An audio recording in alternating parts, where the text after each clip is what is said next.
మేము అంటే జిఆర్పి మరియు ఆర్పిఎఫ్ కూడా ఈ గాంజా నిరోధానికి ప్రయత్నాలు చేస్తూ ఉన్నాము.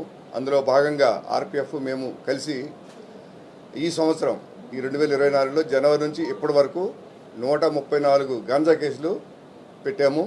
సుమారు 2545 కేజీల గాంజాని సీజ్ చేసాము. ఇది మార్కెట్ ధర ప్రకారము సుమారు 1,27,00,000 రూపాయలు వాల్యూ. అంటే గాంజా కేసు ఒక కేజీకి 5,000 చొప్పున ఉంది కాబట్టి దాని ప్రకారం ఇది 1,27,00,000 వర్త్ చేసిన గాంజాని పట్టుకున్నాము. ఇక ఈ గాంజా మీద ఉక్కుపాదం మోపుతాము.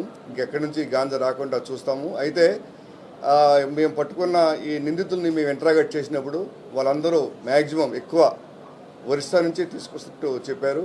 మన రాష్ట్రంలో ఎక్కడ అది పండినంచిన ఆధారాలు కనిపించడం లేదు. ఎవరు కూడా మన రాష్ట్రం తీసుకురావట్లేదు.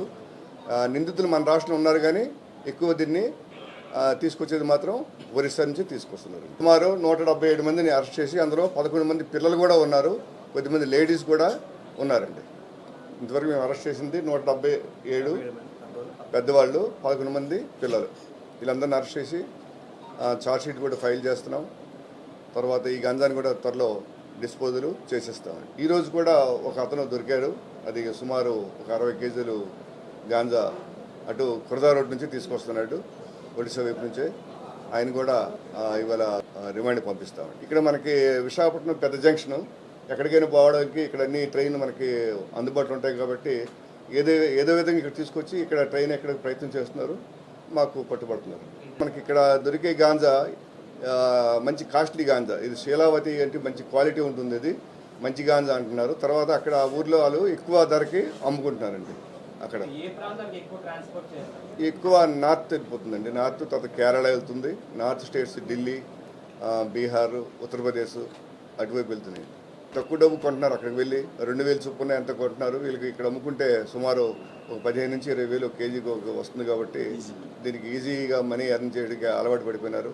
కొంతమంది వీటికి గాంజా తాగకపోతే ఉండలేమనే స్టేజ్ కూడా వచ్చిన అటువంటి వాళ్ళు కూడా కొంతమంది దొరుకుతున్నారు.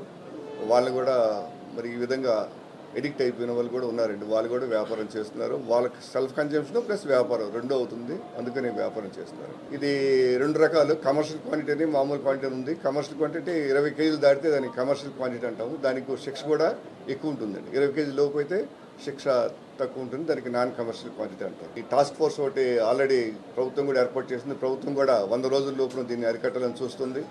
కాబట్టి చాలా కఠినంగా శిక్ష ఉంటుంది. కాబట్టి వాళ్ళందరూ ట్రాన్స్పోర్టేషను చేయడానికి, గంజా పండించడానికి ఎవరు ముందుకు రాకూడదు. అటువంటి వాళ్ళు చాలా తీవ్రమైన శిక్షలకి లోనవుతారని మీ ద్వారా అందరికీ హెచ్చరిస్తున్నాను. సామర్లకోట ద్వారా ఒక లేడీతో అసభ్యకరంగా ప్రవర్తించాడు. అతని పేరు సుమంత్ మండల్ అని. ఆయన మిడ్నాపూర్.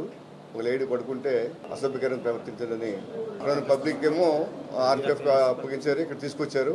మేము ఇక్కడ ఎఫ్ఐఆర్ వేసి సామర్లు కూడా జరిగింది కాబట్టి మేము అక్కడికి పంపించేస్తాం. మేము ఇప్పుడు రిపోర్ట్ తీసుకుని ఆవిడని ఫోన్లో కానీ అక్కడికి వెళ్ళి ఒక ఉమెన్ కానిస్టేబుల్ అయితే ఉమెన్ ఎస్ఐ గారిని వెళ్ళి ఆమె విచారణ చేస్తారు. ఆమె తర్వాత మేము ఒక ఉమెన్ ఎస్ఐ గారిని పంపించి ఎగ్జామిన్ చేసుకుంటాం. ఆయన టైలరింగ్ చేసుకుంటాడండి. అది అతను దగ్గర నుంచి ఆయన కూడా హౌరా వెళ్తున్నాడు. ఈయన మిడ్నాపూర్లో ఉంటాడు. హౌరా ఆయన కూడా వెళ్తున్నాడు. మరి ఆమె పడుకున్నప్పుడు ఆమె ఎడల కొంచెం అసభ్యంగా ప్రవర్తించినట్టు తెలుస్తూ ఉంది.